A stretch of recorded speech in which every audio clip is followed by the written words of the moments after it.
దండగట్ల Bible class ఉంటుంది. కాబట్టి ప్రార్థన చేయండి. అలాగే గత రాత్రి వర్తమానం ఆ, భీమవరంలోది మరలా రీఅప్లోడ్ చేయడం జరిగింది. వాక్యం విని మేలు పొందండి. 14వ కీర్తనలోంచి దేవుని వాక్యాన్ని చదువుకున్నాం.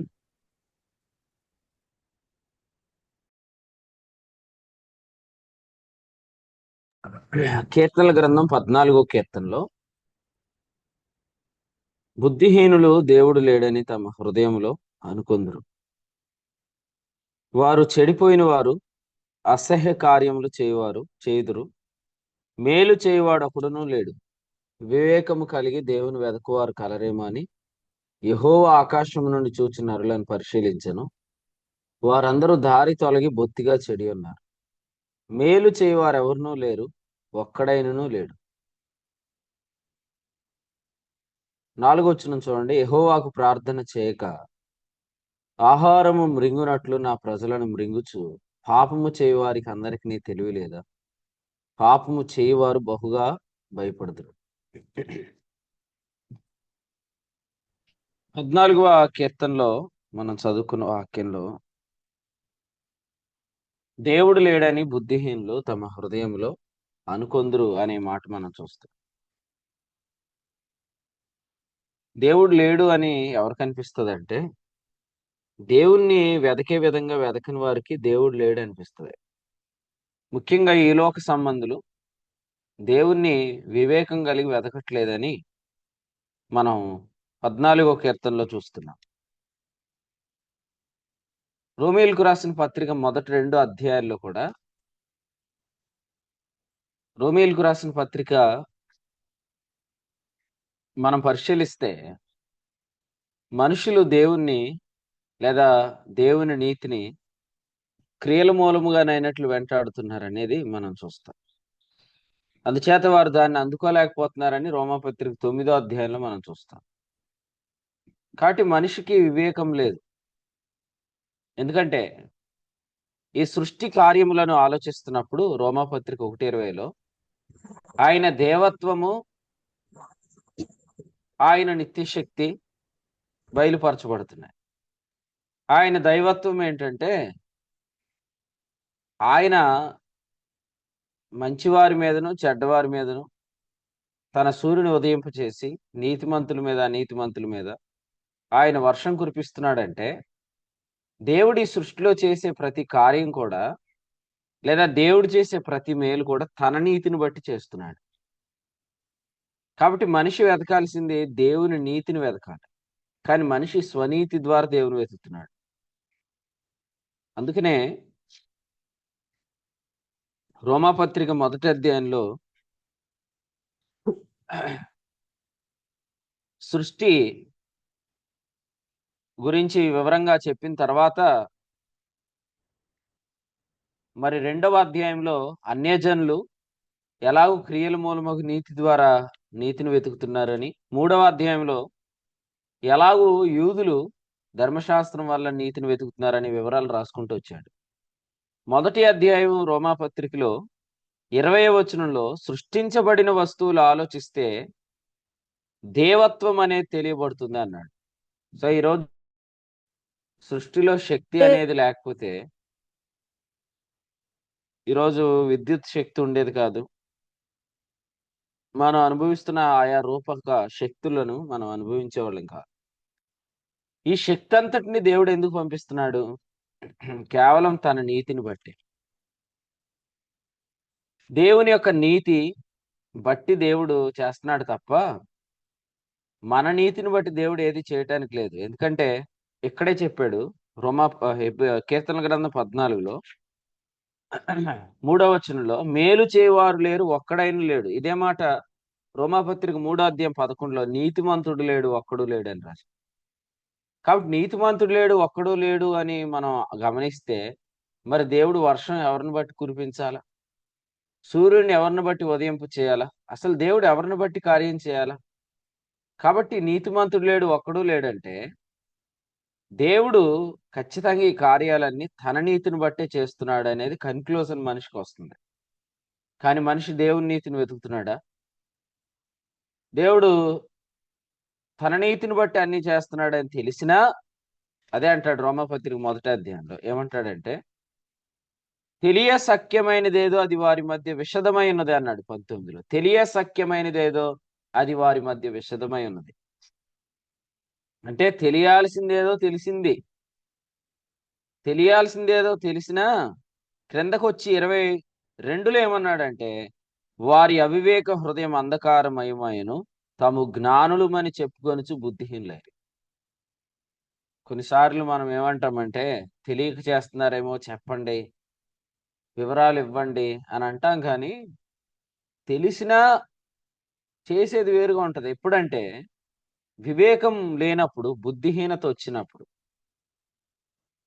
ఈ 14వ కీర్తనలో బుద్ధిహీనత అన్నాడు, కానీ రోమాపత్రి 1:18లో భక్తిహీనత అన్నాడు. అంటే బుద్ధిహీనతకు ముందు భక్తిహీనత ఉంటది. భక్తి హీనించినప్పుడు బుద్ధి హీనిస్తుంది. బుద్ధి హీనించినప్పుడు మనకు తెలియాల్సినవి తెలిసినా మనం ఆ విధంగా వాటిని వెంటాడలేం, మనం ఆ విధంగా వాటిని వెదకం. ఇప్పుడు ఒకసారి మీరు తిమోతితో పౌలు ఏం చెప్పాడు చూడండి.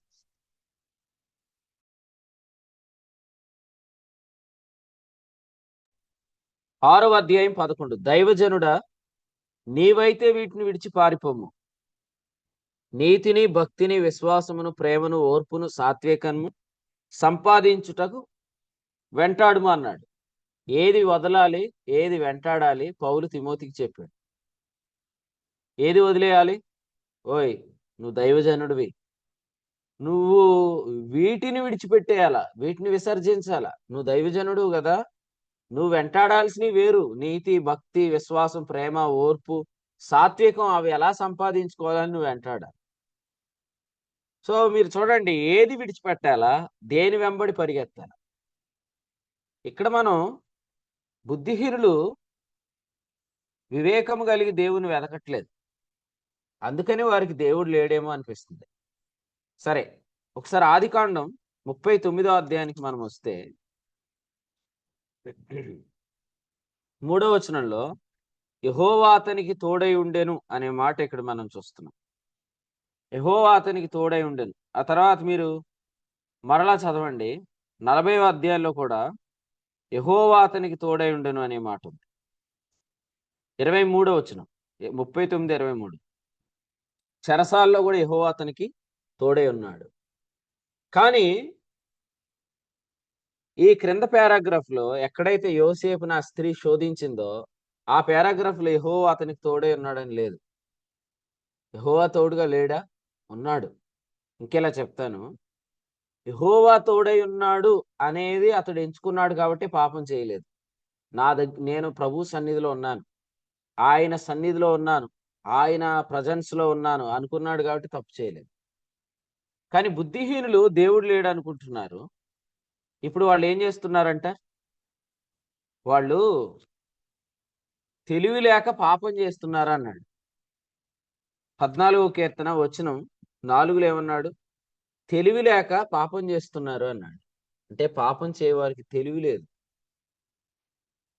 ఎందుకంటే దీని కాన్సిక్వెన్సెస్ ఉంటాయి. నెక్స్ట్ వచనం ఏముంది? పాపం చేయవారు బహుగా భయపడుదురు అన్నాడు. ఇప్పుడు నీతిగా బ్రతికితే ధైర్యం కలిగిద్ది, కానీ పాపం చేస్తే ధైర్యం ఎందుకు కలుగుతుంది?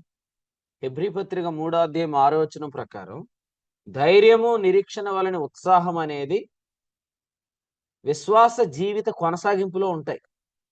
విశ్వాస జీవితం కొనసాగించబడుతున్నప్పుడే ధైర్యం ఉంటుంది తప్ప విశ్వాస జీవితం కొనసాగకుండా ఆగిపోయిందంటే ఆ వ్యక్తిలో ఏమాత్రం ధైర్యం ఉండదు. పాపం చేస్తున్న ఏ విశ్వాసిలో ధైర్యం ఉండదు.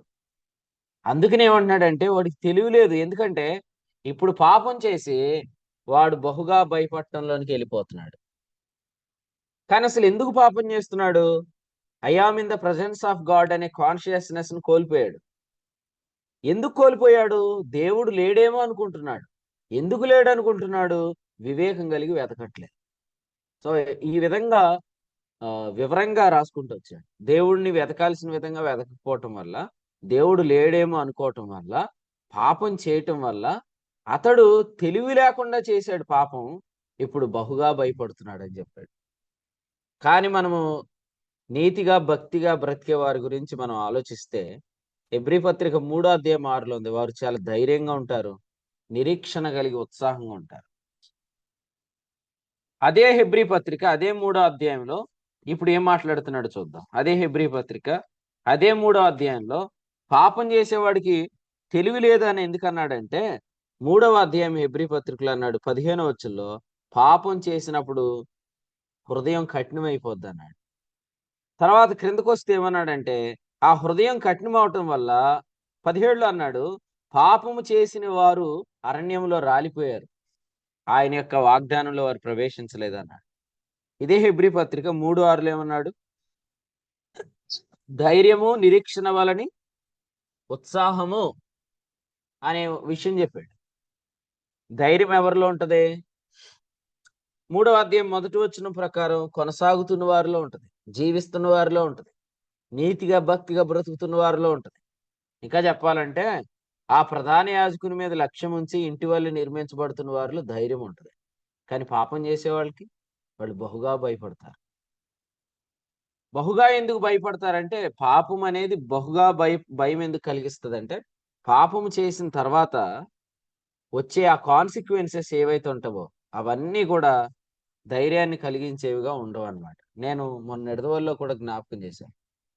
కాన్సిక్వెన్సెస్ పర్యావసానాలు ఆగాలంటే పాపం ఆగాలి, కానీ పాపం చేయటం ఆగాలంటే మన ఖచ్చితంగా నో కండెమ్నేషన్ అనే జీవమునిచ్చు ఆత్మ యొక్క నియమం మనకు అర్థం అవ్వాలి. మన ఆత్మానుసారులుగా జీవిస్తే తప్ప పాపం చేయకుండా మనం ఉండలేం. అందుచేత 14వ కీర్తనలో చెప్పినట్లుగా దేవుడు తన నీతిని బట్టే సమస్తం చేస్తున్నాడు అనే ఆ విధేయత నుండి తొలగిపోద్దు. ఎంత ముందుకు వచ్చేసినా, ఎంత ప్రసంగాలు చేసేస్తున్నా, ఎంత వాక్యం చెప్పేస్తున్నా, ఎంత పరిచయం చేసేస్తున్నా ఏ రోజు కూడా అవిధేయత అనేది రానియద్దు. ఇంతవరకు దేవుని నీతి ఇక్కడి నుంచి నా నీతి అనుకుంటే ఆడి నుంచి పడిపోతాం. హెబ్రీ పత్రిక 4:11లో అదే చెప్పాడు. కాబట్టి అవిధేయత వలన వారు పడిపోయినట్లుగా. కాబట్టి దేవుని నీతిని బట్టే దేవుడు సమస్తం జరిగిస్తున్నాడు అంటంలో ఏం మాత్రం డౌట్ లేదు. ఈరోజు మీరు చూడండి, సృష్టిలో ఉన్న ప్రతి విధమైన ఋతువులు, ఫలవంతములైన ఋతువులు ఏం చేస్తున్నాయి అన్నాడు? దేవుని గురించి సాక్ష్యం లేకుండా చేయలేదు అన్నాడు. అపోస్తుల కార్యాల గ్రంథంలో మేలు చేటు చేత 14వ అధ్యాయంలో కూడా చెప్పాడు. దేవుడు తన్ను గూర్చి సాక్ష్యము లేకుండా చేయలేదని బిగ్గరగా చెప్పాడు 14-17. 17వ అధ్యాయంలో కూడా మాట్లాడుతూ ఇదే విషయాలు ప్రస్తావించాడు. కాబట్టి దేవుడు ఈ సృష్టిలో శక్తి అనే దాన్ని ఉంచాడంటే ఆ శక్తిని మనుషుడు వివిధ రూపాల్లో వాడుకుంటున్నాడంటే ఈ నిత్య శక్తికి మూలం ఏంటి? ఆయన దైవత్వం. ఆయన దైవత్వం ఏంటి? So God is doing everything because of his righteousness. దేవుడు తన నీతిని బట్టి అన్ని చేస్తున్నాడు. దేవుడు నీతిమంతుడు కాబట్టి అన్ని జరుగుతున్నాయి. క్రొత్త సృష్టిలో దేవుడు నీతిమంతుడు, యేసునందు విశ్వాసం గలవాడు కూడా నీతిమంతుడు, అందుకని సమస్తం జరుగుతుంది. మొదటి సృష్టిలో దేవుడు నీతిమంతుడు కాబట్టి దేవుడు అన్ని జరిగిస్తున్నాడు. నూతన సృష్టిలో దేవుడు నీతిమంతుడు, యేసునందు విశ్వాసం గలవాడు కూడా నీతిమంతుడు కాబట్టి దేవుడు అన్ని జరిగిస్తున్నాడు. అందుకనే ఎఫెసీలకు రాసిన పత్రికలో ఒక మంచి వచనం ఉంది. క్రొత్త సృష్టి గురించి మాట్లాడుతూ ఎఫెసీలకు రాసిన పత్రికలు ఏం రాశాడంటే 1వ అధ్యాయము వచనం 11లో ఆయన తన చిత్తానుసారముగా చేసిన నిర్ణయము చొప్పున సమస్త కార్యములను జరిగించుచున్నాడు అని రాశాడు. ఆయన తన చిత్తానుసారముగా చేసిన నిర్ణయం చొప్పున సమస్త కార్యములను జరిగించున్నాడు. అంటే ఇప్పుడు సమస్త కార్యాలు దేని బట్టి జరుగుతున్నాయి? తన చిత్తానుసారంగా చేసిన నిర్ణయం. ఏంటా నిర్ణయం? 1:4 యేసుక్రీస్తు ద్వారా కుమారులుగా స్వీకరించుట. దీనినే 2వ అధ్యాయం ఎఫెసీ పత్రిక 10లో క్రీస్తు యేసునందు నూతన సృష్టి అన్నాడు. సో న్యూ క్రియేషన్ లో దేవుడు సమస్తాన్ని ఎలా చేస్తున్నాడు? మన జీవితాల్లో వివాహం కావచ్చు, మినిస్ట్రీ కావచ్చు, ఆరోగ్యం కావచ్చు, ఆరోగ్య విషయాలు కావచ్చు, ఆర్థిక విషయాలు కావచ్చు, సమస్త కార్యాలు ఒక సిద్ధాంతం ప్రకారం చేస్తున్నాడు. ఆ సిద్ధాంతం ఏంటంటే దేవుడు నీతిమంతుడు, యేసునందు విశ్వాసం గలవాడు నీతిమంతుడు. రోమా 3:26. సో ఈ బేస్ మీద చేస్తున్నాడు. మరి సృష్టిలో దేవుడు ఎలా చేస్తున్నాడు? దేవుడు తన నీతిని బట్టి చేస్తున్నాడు. ఇప్పుడు యోహాను 3:16 చెప్తే దేవుడు ఏం చేశాడు? లోకమును ఎంతో ప్రేమించాడు, కాగా తన అద్వితీయ కుమారునిగా పుట్టిన వాని యందు విశ్వాసముంచు ప్రతివాడు నశింపక నిత్యజీవం పొందినట్లు ఆయనను అనుగ్రహించాడు. ఇది ఎవరిని బట్టి చేశాడు? ఇది దేవుడు తన నీతిని బట్టి ఆయనే చేశాడు. తన నీతిని బట్టి ఆయనే కుమారుని అనుగ్రహించాడు. వర్షాన్ని ఇస్తున్నాడు, ఫలవంతములైన ఋతువులను ఇస్తున్నాడు. మనుషుల్ని బట్టి ఇస్తున్నాడా? మనుషుల్ని చూస్తే ఎలా ఉన్నారు? నీతివంతుడు లేడు, ఒక్కడు లేడు, మేలు చేయవారు లేరు. కాబట్టి కర్మ సిద్ధాంతాన్ని దేవుడు ఫాలో అయితే ఒక్కడికే వర్షం రాదు. కాబట్టి కర్మను బట్టి చూస్తే మానవులందరూ పాపానికి లోనై ఉన్నారు. యూదులేమి, గ్రీసు దేశస్థులేమి, అందరూ పాపమునకు లోనే ఉన్నారు. రోమా 3:9. సో క్రియల మూలముగా నీతిని వెతుకుతున్న ఏ ఒక్కరిని కూడా మనము నీతిమంతులని చెప్పడానికి లేదు. అందుకనే అన్నాడు, ఏ భేదము లేదు, అందరూ పాపం చేస్తున్నారు. క్రియల మూలమగు నీతిలో ఎవ్వరు కూడా నీతిమంతులు కారు. అందుకనే 24లో అన్నాడు, కాబట్టి నమ్మువారు ఆయన కృపచేతనే క్రీస్తు యేసునందుల విమోచనము ద్వారా ఉచితముగా నీతిమంతులని తీర్చబడుతున్నారు. సో మనం ఇలా కూడా స్టడీ చేయొచ్చు. రోమాపత్రిక 1వ అధ్యాయంలో ఉన్న క్రియేషన్ని, రోమాపత్రికలో 3వ అధ్యాయంలో ఉన్న రిడెంప్షన్ని, ఈ రెండింటిని ప్రక్కన పెట్టుకుంటే రోమాపత్రిక 1వ అధ్యాయంలో ఉన్న క్రియేషన్, రోమాపత్రిక 3వ అధ్యాయంలో ఉన్న రిడెంప్షన్, ఈ రెండు మీకు కరెక్ట్గా సరిపోతాయి. 1వ అధ్యాయంలో దేవుడు తన నీతిని బట్టి ఈ సృష్టిని జరిగిస్తున్నాడని అర్థమవుతుంది. 3వ అధ్యాయంలో ఆ నీతినే మానవులకు ఇవ్వాలని అనుకున్నాడు అనేది అర్థమైంది. కాబట్టి ప్రకృతిలో కర్మ సిద్ధాంతం లేదు, ప్రకృతిలో మీకు కృపా సిద్ధాంతమే ఉంటుంది. సృష్టి అంతా కృపా సిద్ధాంతంలోనే నడుస్తుంది. సో అందుకని మనం ప్రభువుని పరిచయం చేయడం చాలా ఈజీ. ఈరోజు మీరు చెప్పండి, దేవుడు సమస్తాన్ని ఉచితంగా ఇస్తున్నాడా లేదా? అదే అపోస్తల కార్యాల గ్రంథం 14వ అధ్యాయంలో మాట్లాడుతూ ఏం చెప్పాడు? అపోస్తల కార్యాల గ్రంథం 14వ అధ్యాయంలో 17వ వచనంలో, అయినను ఆయన ఆకాశం నుండి మీకు వర్షమును ఫలవంతములైన ఋతువులను దయచేయచ్చు, ఆహారం అనుగ్రహించుచు, ఉల్లాసంతో మీ హృదయములను నింపుచు, మేలు చేడు చేత తన్ను గూర్చి సాక్ష్యము లేకుండా చేయలేదన్నాడు. ఇవన్నీ దేవుడు ఉచితంగా ఇస్తున్నాడు కదా. ఎవరైనా డబ్బులు పే చేస్తున్నారా ఫలవంతములైన ఋతువులకి అండి? Carbon dioxide, oxygen in the presence of sunlight, C6H12O6 ఆహార ఉత్పత్తికి మీరు ఎవరైనా ఏదైనా పే చేస్తున్నారా? రోజు చెట్టు దగ్గరికి వెళ్ళి 200 రూపాయలు పెట్టొస్తున్నారా? ఆహారం అది ప్రొడ్యూస్ అవుతుంది ఉచితంగా. అంటే సృష్టిలో ఉచితంగా దేవుడు ఏది చేస్తున్నాడు అదే పదాన్ని మళ్ళీ రోమా 3:24 అన్నాడు, కాబట్టి నమ్మువారు ఉచితముగా కృపచేత నీతిమంతులు అవుతున్నారు. అంటే మీరు సృష్టిని, సత్యాన్ని ప్రక్కన పెడితే మీరు చాలా విషయాలు పోల్చవచ్చు, కానీ సృష్టిలో ఎక్కడ మీకు కర్మ సిద్ధాంతం కనపడదు. కర్మను బట్టి చెప్తే దేవుడు ఎవరికి వర్షం ఇవ్వాలి? దేవుడు ఎవరికి అంటే నీతిమంతుడు లేడు, ఒక్కడు లేడు. క్రియలను బట్టి చూస్తే ఒకవేళ ధర్మశాస్త్రం కలిగిన యూదులు మాత్రమే పాపులు అనుకోవడానికి లేదు. మనస్సాక్షి కలిగిన ప్రతి ఒక్క అన్ని జనునికి తెలుసు ఏంటంటే తన క్రియలను బట్టి తాను సంపూర్ణ స్థితి పొందట్లేదని. కాబట్టి ఎవరికి వర్షం పడకూడదు. అంటే వర్షం పడుతుందంటే స్వనీతి సిద్ధాంతంలో పడట్లా, దైవనీతి సిద్ధాంతంలోనే పడుతుంది. మరి అదే దైవనీతిని మానవుడు వెతకాలి కదా. ఇప్పుడేమో వర్షమేమో దైవనీతిలో పొందుతున్నాడు, దేవుణ్ణేమో స్వనీతిలో వెతుకుతున్నాడు. అందుకనే అన్నాడు, ఊరే అసలు వీళ్ళకి వివేకమే లేదురా అన్నాడు. ఎవరి గురించి? మన గురించే. వీరికి వివేకం లేదు. అలాగని దేవుడు చూస్తూ ఊరుకుంటే ఏమైద్ది? వర్షానికి, ఫలవంతములైన ఋతువులకి, ఆహారానికి హృదయాలు ఉల్లాసంతో నింపుకుంటున్న మానవుడు ఫైనల్గా అగ్నిగుండానికి వెళ్ళిపోతాడు. కాబట్టి ఏం చేశాడు? యోహాను వ్రాసిన మొదటి పత్రిక 5వ అధ్యాయము, యోహాను రాసిన మొదటి పత్రిక 5వ అధ్యాయంలో 20వ వచనంలో దేవుని కుమారుడు వచ్చి మనకు వివేకము అనుగ్రహించాడు. దేవుని కుమారుడు వచ్చి మనకు వివేకం అనుగ్రహించాడు.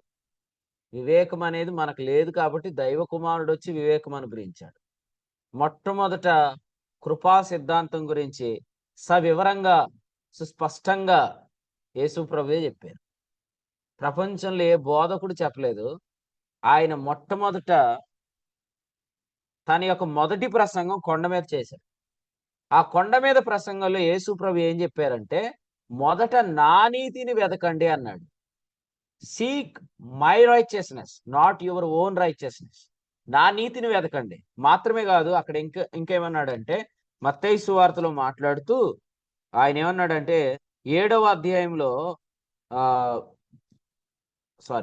5వ అధ్యాయంలో మాట్లాడితే ఏమన్నాడంటే 20లో, శాస్త్రుల నీతి కంటేను పరిసయ్యుల నీతి కంటేను మీ నీతి అధికము కాని ఎడల. సో ఫస్ట్ టైం ఆయన దైవ నీతిని ఇంట్రడ్యూస్ చేశాడు. మాత్రమే కాదు, ప్రాక్టికల్గా ఏం చేశాడు? ఒక కుష్ఠరోగిని ముట్టుకున్నాడు. దిగిపోతూ ఆ కొండ మీద ప్రసంగంలో ఆయన ఒక కుష్ఠరోగిని ముట్టుకున్నాడు. అప్పుడు వాళ్ళకి ఆశ్చర్యమైంది. వాళ్ళు ఎవరు ఆయన అడ్డగించలేదు. ఎందుకంటే ఆయన పైన చెప్పిన మెసేజ్ అంతా గాడ్స్ రైచియస్నెస్ లో కుష్ఠరోగిని ముట్టుకోవచ్చు, కుష్ఠరోగిని ముట్టవచ్చు. సెల్ఫ్ రైచియస్నెస్ లో కుష్ఠరోగి పాళెమునకు వెలుపల ఉండాలి. అందుకనే వాక్యం చెప్పేవాళ్ళు స్టేజ్ మీద ఒకలాగా, స్టేజ్ కింద ఒకలాగా ఉండకూడదు. స్టేజ్ మీద ఎలా ఉంటారో స్టేజ్ కింద కూడా అట్లనే ఉండాలి. స్టేజ్ మీద ఏమో దైవనీతి మీద పెద్దగా కేకలేసేసి కిందకు వచ్చి స్వనీతిని స్థాపించకూడదు. సో యేసు ప్రభు కొండ మీద, స్టేజ్ మీద ఆయన ఏ మెసేజ్ చెప్పాడో ఆ మెసేజ్కు తగిన సూచక్రియలు ఆయనను వెంబడించింది. మనం కూడా చాలా ధైర్యంగా వాక్యం చెప్పవచ్చు. ఎందుకంటే ఈరోజు మనం ఏది చెప్తున్నామో ప్రాక్టికల్గా థింగ్స్ మనల్ని ఫాలో అవుతూ ఉంటాయి. మనం చెప్పేది సత్యం కాబట్టి ఈ రోజుల్లో మనం ఏ వర్తమానం వింటున్నామో ఆ బ్లెస్సింగ్స్ మనం వెంబడి వచ్చేస్తూ ఉంటాయి. ఎందుకంటే ఆయన ఏమన్నాడు, మొదట నా నీతిని వెతకండి, అప్పుడు అవన్నీ మీకు మీ వెంట వచ్చును అన్నట్లే చెప్పాడు. 6వ అధ్యాయం వచనం 33లో మీకు అనుగ్రహించబడు. ఇంగ్లీష్ బైబిల్లో ఏమనుందంటే అవన్నీ మీకు యాడ్ చేయబడతాయి అని రాయబడింది. సీక్ మై రైచియస్నెస్, ఫస్ట్ మీరు నా నీతిని వెతకండి, అప్పుడు అవన్నీ మీకు యాడ్ చేయబడతాయి. నిజంగా యేసు ప్రభు కొండ దిగే వచ్చేటప్పటికి అక్కడ కుష్ఠరోగి ఎలా ఉన్నాడు అంటే, మంచి ప్రసంగం చేస్తే, చేయవలసిన సంగతులే చెప్పగలిగితే వెనువెంట జరుగుతూ వచ్చే సూచక్రియలు ఉంటాయి. మార్క్స్ వార్త 16వ అధ్యాయము 19వ వచనం 20వ వచనంలో చెప్పినట్లుగా వెనువెంట జరుగుతూ వచ్చిన క్రియల వల్ల ప్రభు వాక్యాన్ని స్థిరపరుస్తాడు. ఫర్ ఎగ్జాంపుల్, మన ఈ దినాల్లో ఆర్థిక విషయాల్లో ప్రభు ఒక బ్రేక్ త్రూ ఇవ్వబోతున్నాడని మనం బిలీవ్ చేస్తాం, నమ్ముతున్నాం. సో అది ఇప్పుడు ప్రాక్టికల్ గా దేవుడు జరిగిస్తాడు. సో అందుకని మనం వాక్యం వింటున్నప్పుడు నిరీక్షణతో దాన్ని వెంబడి వెళ్తా ఉంటే ఆ ఆశీర్వాదాలన్నీ మన వెంబడి వస్తాయి. దేని వెంబడి మనం మనం వెంటాడాల్సింది కేవలం ఆయన నీతిని మాత్రమే. నా నీతిని వెతకండి, నా రాజ్యమును వెతకండి, అప్పుడు అవన్నీ మీకు అనుగ్రహించబడతాయి. యేసు ప్రభు వివేకం అనుగ్రహించడానికి వచ్చాడు. మాత్రమే కాదు, అసలు యేసు ప్రభు ఈ అధ్యాయంలో ఏమన్నాడంటే, మత్తయి సువార్తలో ప్రభు మాట్లాడుతూ కొన్ని విషయాలు ప్రభు జ్ఞాపకం చేశాడు. ఒకసారి 29 చదవండి. నీ కుడి కన్ను నిన్ను అభ్యంతరపరిచిన ఎడల దాని పెరికి నీ యొద్ద నుండి పారవేయము అన్నాడు. ఇక్కడ ఈ మాట మోషే చెప్పాడా? ఈ మాట మోషే చెప్పాడా? మోషే ఏం చెప్పాడు? వ్యభిచారం చేయవద్దు అన్నాడు. కానీ యేసుప్రభు ఏమన్నాడు? వ్యభిచారం చేయటం కాదు, నీకు మోహపు చూపు కలిగినప్పుడల్లా కన్ను తీసి బయటపడేమన్నాడు. కన్ను తీసి బయటపడేస్తే ఎన్నిసార్లు చూస్తాడు మోహపు చూపులు? చెప్పండి. మీకు సుమారు 36 ఉన్నాయా కన్నులు? ఒకసారి మోహపు చూపు చూసినప్పుడు తీసి బయటపడేశాడు. ఇంకో కన్ను ఉంది, ఇంకోసారి చూశాడు, తీసి పడేయమన్నాడు. ఏంటి యేసుప్రభు ఎందుకు ఇలా చెప్తున్నాడంటే, ఉంటే నువ్వు ధర్మశాస్త్రంలోనైనా ఉండు, లేదంటే కంప్లీట్ గా గ్రేస్ లైన్ వచ్చేసే. నువ్వు కర్మ సిద్ధాంతం ఫాలో అవుతానంటావు. మరి కర్మ సిద్ధాంతం ప్రకారం నువ్వు చెడ్డ చూపులు చూసినప్పుడు నువ్వు తప్పు చేసినట్టే కదా. మరి అది నిన్ను అభ్యంతరపరుస్తుంది కాబట్టి కన్ను తీసి బయటపడే. కన్నులతో కన్నులు కలిగి ఉన్న నరకంలోకి వెళ్ళిపోయేదానికంటే కన్నులు పీకేస్తే మంచిది కాదని చెప్పాడు. దీన్ని ఏమంటారు? దేవుని కుమారుడు వచ్చి మనకు వివేకము అనుగ్రహించాడు. ఇంకా యేసు ప్రభు చెప్పిన మాట ఏంటంటే, యోహాను సువార్త 8వ అధ్యాయం చూడండి. ఆయన చెప్పిన బోధ, ఆయన కలిగించిన వివేకం మనం ఒకసారి చూద్దాం. యోహాను సువార్త 8వ అధ్యాయంలో ప్రభు ఏం చెప్తున్నాడో మనం గమనించినట్లయితే 40వ వచనం, దేవుని వలన వినిన సత్యము మీతో చెప్పిన వాడనైనా నన్ను అంటున్నాడు. తర్వాత వచనం 38, నేను నా తండ్రి యొద్ద చూచిన సంగతులే బోధించుచున్నాను. సో ఇలా మీరు ఆలోచిస్తే యేసుక్రీస్తు మొట్టమొదట భూమి మీద ఆయన దేవుని నీతి అంటే ఏమిటో బోధించాడు. ఇంకా చెప్పాలంటే ఈ లోకంలో ఉన్న వారికి ఆయన వివేకం అనుగ్రహించాడు. శాస్త్రులు ఏం చేస్తున్నారంటే వాళ్ళు ఎంతవరకు నెరవేర్చగలరో అంతవరకు చేస్తే చాలు అని చెప్పేస్తున్నారు. కానీ యేసుప్రభు వచ్చి ఏం చెప్పారంటే, అసలు మనం శాస్త్రుల బోధే ఫాలో అవుదాం. ఏమంటారు? పరిసయ్యుల బోధే ఫాలో అవుదాం. ఏమంటారు? మరి శాస్త్రుల బోధే ఫాలో అయితే ధర్మశాస్త్ర మూలమగు నీతినే వెతుకుదాం. ఏమంటారు?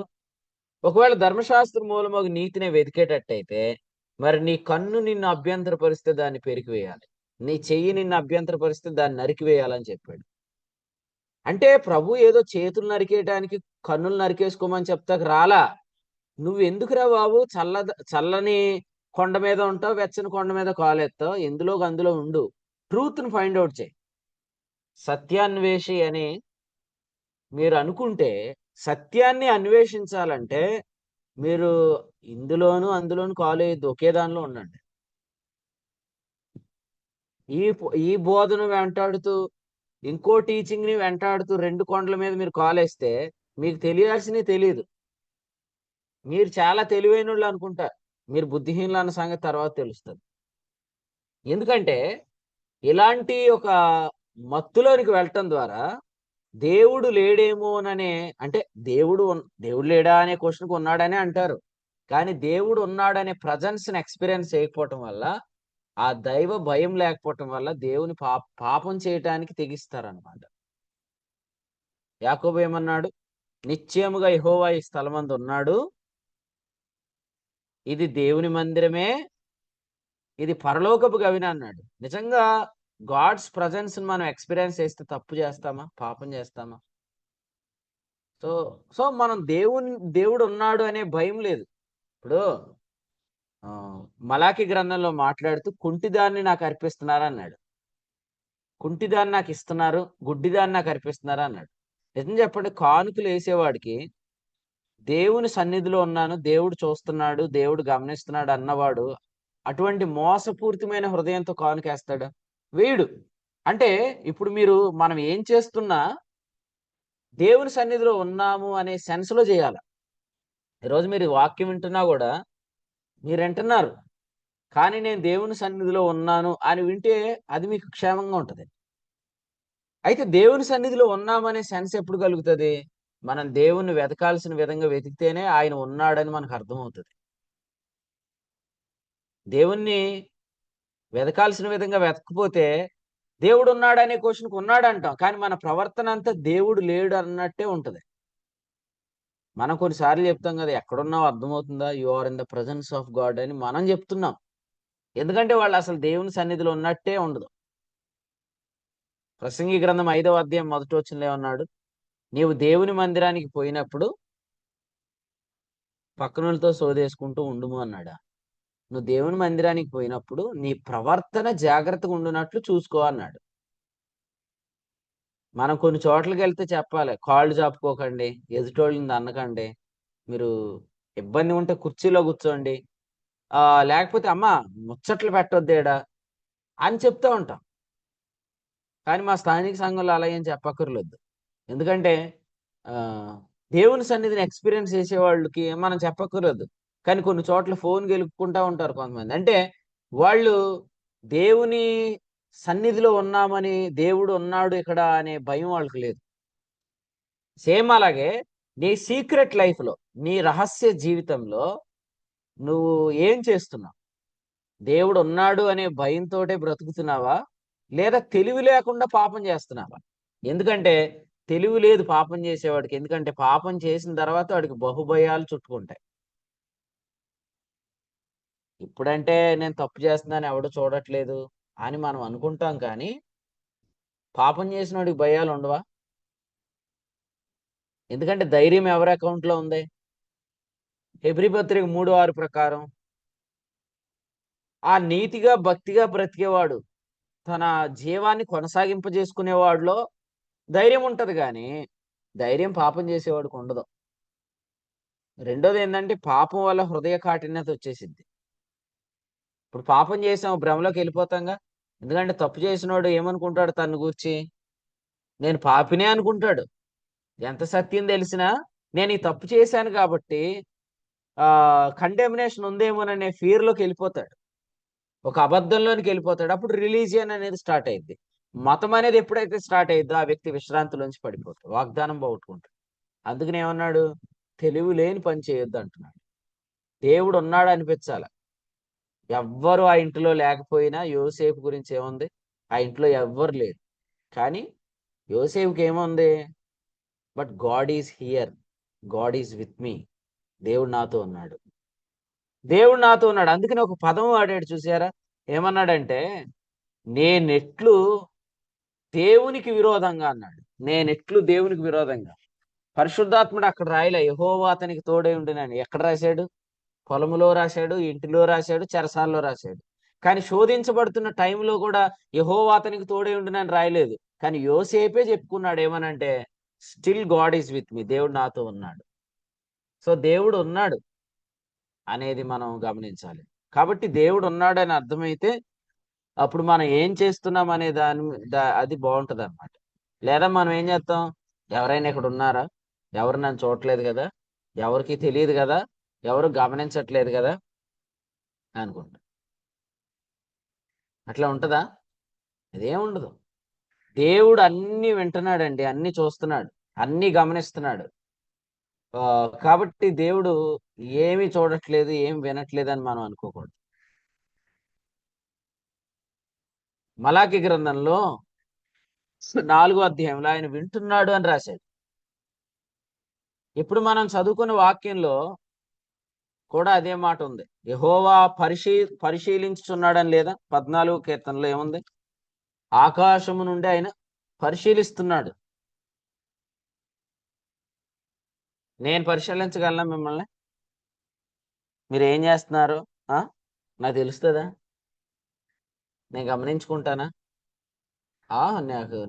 నాకు తెలుస్తుందేమోనని కొంతమంది భయపడతారు. అవునా కదా? నాకు తెలిసిపోయిందేమోనని కూడా అనుకుంటా ఉంటారు. కానీ అంత భయం దేవుని విషయంలో ఎందుకు లేదు? నాకంటే దేవుడు గొప్పోడు కదా, దేవుడికి తెలిసిందేమో, దేవుడు చూస్తున్నాడు కదా, దేవుడు వింటున్నాడు కదా అని ఎందుకు లేదు? నాకు తెలిస్తేనే అని ఎందుకు భయపడుతున్నారు మీరు? సో అది కాదు విషయం. ప్రాముఖ్యమైన సంగతి ఏంటంటే ప్రతి చోట నువ్వు దేవుని ఫీల్డ్ని ఎక్స్పీరియన్స్ చేయాలి. గాడ్ ఈజ్ హియర్, దేవుడు ఇక్కడ ఉన్నాడు. అదే అన్నాడు, అది నాకు తెలియలేదే అన్నాడు. ఎవరు? ఆదికాండం 28లో యాకోబు. యెహోవా నిశ్చయముగా ఈ స్థలమందు ఉన్నాడు, అది నాకు తెలియలేదన్నాడు. నీకు అర్థమైపోవాలి, నువ్వు ఎక్కడున్నా ప్రయాణంలో ఉన్నావా, దేవుడు నీతోటే ఉన్నాడు అనిపించాలి. ఎప్పుడు అనిపిస్తుంది అంటే నువ్వు నీతిని వెంటాడుతున్నప్పుడు. మొదట నా నీతిని వెతకండి. వివేకం కలిగి దేవుని వెతుకుతున్నప్పుడు you can experience everywhere God's presence. అసలు దేవుడు మనతో ఉన్నాడంటే ఎంత ధైర్యం వచ్చేసిద్దండి. ఏలీ ఏమన్నాడు? ఆహాబు ఎదుట నిలబడి నేను ఎక్కడున్నాను అనుకున్నావు? దేవుని సన్నిధిలో ఉన్నాను అన్నాడు. అందుకే నేను నోరు తెరిచి మాట్లాడాడు, ఈ సంవత్సరంలో ఆకాశపు వర్షమైన మంచైనా కురవదని చెప్పేశాడు. నిజంగా మీరు వాక్యం చెప్తున్నప్పుడు కూడా దేవుని ఎదుట బోధించుచున్నాము అనే దానిలోనికి రావాలా. కొరింథీయులకు రాసిన 2వ పత్రికలో ఏం రాశాడు? 2వ అధ్యాయంలో 17వ వచనంలో క్రీస్తునందు దేవుని ఎదుట బోధించుచున్నా. నేను వేరే సిద్ధాంతం చెప్తున్నాను, మా పైనున్న నాయకులు ఏమైనా గుర్తించి నన్ను క్వశ్చన్ చేస్తారా అని కాదు. కలిపి చెరుపుతున్నవాడు భయపడాల్సింది ఎవరికంటే 17లో ఏం చెప్పాడంటే కలిపి చెరుపుతున్నవాడు తెలుసుకోవాల్సిన సంగతి ఏంటంటే అసలు నువ్వు దేవుని ఎదుటే బోధిస్తున్నావు. తప్పుడు బోధలు చేసేటప్పుడు ఫస్టే చెప్పేసి వెళ్ళిపోవాలి బయటికి. అన్నా నాకు ఇది సత్యం అనిపిస్తుంది, నేను ఈ వాక్యం చెప్పుకుంటానని చెప్పి వెళ్ళిపోవాలి తప్ప ఒక మినిస్ట్రీలో ఉండి ఆ మినిస్ట్రీ సిద్ధాంతానికి భిన్నమైన బోధ రహస్యంగా చేయకూడదు. ఎందుకంటే ఒకవేళ ఆ మినిస్ట్రీ దేవుని యొక్క చిత్తానుసారమైన మినిస్ట్రీ అయితే నువ్వు తప్పుడు బోధ చేస్తున్నప్పుడు దేవుడు తప్పకుండా నేను తొలగించేస్తాడు ఇందులోంచి. నీకు అభిప్రాయాలు ఉండొచ్చు, కానీ అవి రహస్యంగా బోధించొద్దు.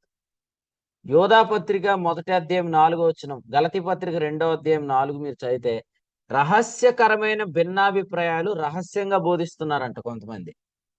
రహస్యంగా నువ్వు బోధిస్తావు, రహస్యంగా బోధించిన దేవుడు బాహాటముగా నేను వేడుక కనపరుస్తాడు. ఎవరో విని అన్నా చూసారా ఇతడు బోధ ఇలా చెప్తున్నాడు అని చెప్పక్కర్లేదు.